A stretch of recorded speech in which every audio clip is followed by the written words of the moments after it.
जळगाव जामोद तालुक्यातील बापू मियाँ सिराजुद्दीन पटेल कला वाणिज्य विज्ञान महाविद्यालय पिंपळगाव काळे येथील शारीरिक शिक्षण संचालक प्राध्यापक डॉक्टर बाबाराव सांगळे यांनी 29 ते 31 डिसेंबर दरम्यान पार पाडलेल्या राज्यस्तरीय मास्टर्स ॲथलेटिक्स चालण्याच्या स्पर्धेमध्ये सुवर्ण पदक मिळविले।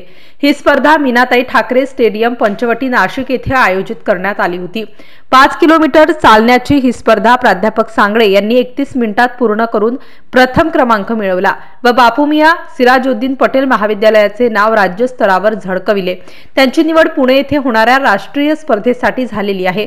प्राध्यापक डॉक्टर बाबाराव सांगळे यांच्या यशाचे कौतुक संस्थेचे संस्थापक अध्यक्ष ॲडव्होकेट सलीम पटेल, सहसचिव रब्बानी देशमुख, उपाध्यक्ष प्राध्यापक कयूम पटेल, संचालक सिराजुद्दीन पटेल, प्राचार्य डॉक्टर शेख फराह, ज्युनियर कॉलेजचे प्राचार्य MV इंगळे, पळशी येथील उपसरपंच निलेश भोपळे, रमेश तुरुक, प्राध्यापक मोहम्मद शोएब, प्राध्यापक अतुल उगले यांच्यासह ग्रामस्थांनी केले असून त्यांना भविष्यातील स्पर्धांसाठी शुभेच्छा दिल्या आहेत।